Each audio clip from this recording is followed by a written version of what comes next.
Next next is microbe as a bio fertiliser.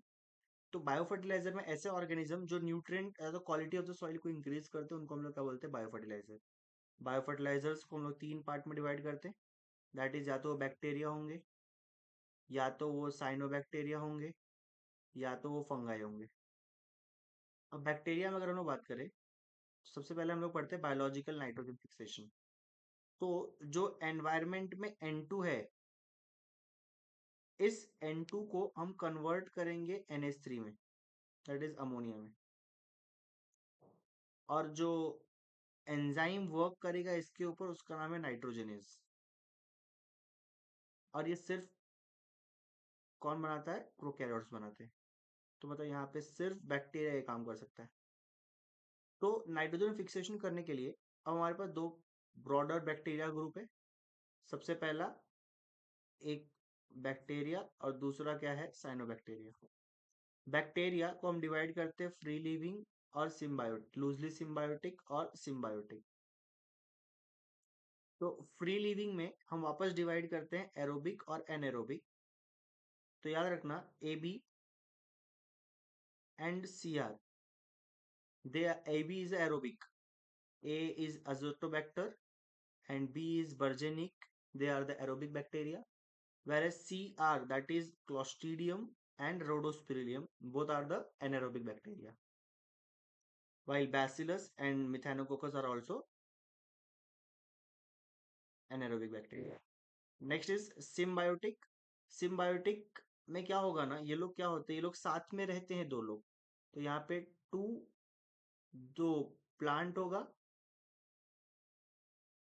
और वो microbe होगा, बैक्टीरिया होगा, और दोनों एक कॉम्पैक्ट स्ट्रक्चर बनाते हैं, that is known as nodule.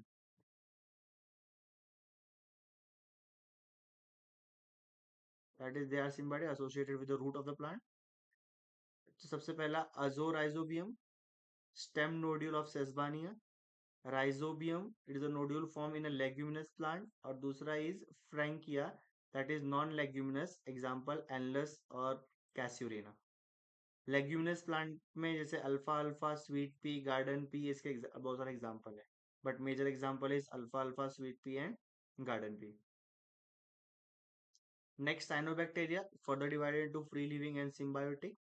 Free living में एनाबेना, नोस्टॉक, ऑस्लिटोरिया एंड ओलोसीरिया, ये जो दोनों है, both of them present in the paddy field. Paddy field मतलब राइस की फील्ड। एंड नेक्स्ट यहाँ पे नोस्टॉक्स एंड एनाबेना, ये पढ़ने की कोई जरूरत नहीं।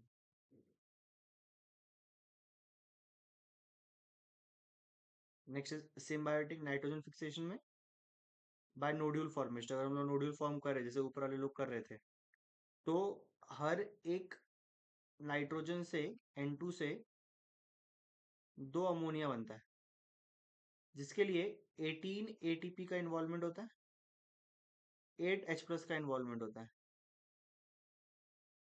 तो हर एक NH3 के लिए हमें याद करना है, हर एक NH3 के लिए मेरे पास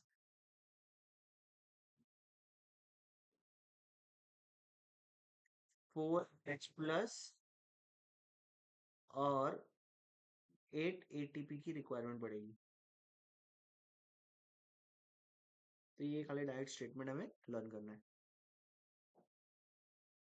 नेक्स्ट माइकोराइजा। माइक्रोराइजा हमने पढ़ा है जैसे सिम्बायोटिक एसोसिएशन, जिसमें दोनों को फायदा होगा, जिसमें से एक होगा फंगाई और दूसरा होगा roots of the higher plant. जिसमें से फंगाई क्या प्रोवाइड करेगा, it will provide minerals and water, where as the higher plant will provide food and shelter. ठीक है। माइक्रोराइजा दो टाइप होते हैं। अभी क्या होता है ना, ये प्लांट है, तो इस प्लांट के ऊपर बाहर की साइड ग्रो करते हैं, और जो कॉर्टेक्स के सेल्स हैं उसके अंदर ये लोग नेटवर्क बनाते हैं।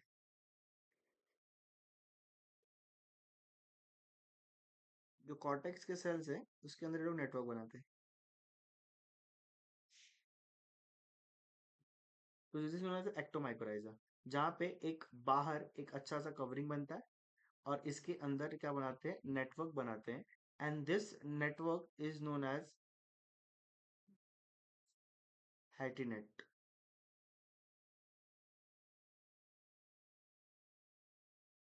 Next is endomycorrhiza. In endomycorrhiza, there is a formation of VAM. VAM stand for vesiculo-arbuscular mycorrhiza,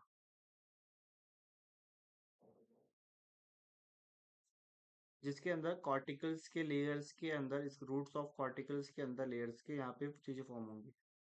तो या तो वेसिकल बना लेगा, नॉब लाइक स्ट्रक्चर, या तो आर्बस्कुलस बना लेगा माइकोराइजा. ठीक है. तो फंगाई कौन सा मेनली? बेसिडियोमाइसिस्ट. यहाँ पे वैम बनाया. यहाँ पे मेनली कौन है? Zygomycetes. It belongs to genus Glomus. ये कुछ नहीं पढ़ना है यहाँ पे. And we will complete with the chapter. तो याद रखना, माइक्रोराइजा एक्टो एंडो. एक्टो में मेंटल बनेगा, आउटर मोस्ट लेयर ग्रो करेगा, फिर अंदर कॉर्टिकल के स्प्रेड होगा, that is known as Hartig net. और एंडोमाइकोराइजा में दो होंगे, vascular arbuscules and the mycorrhiza.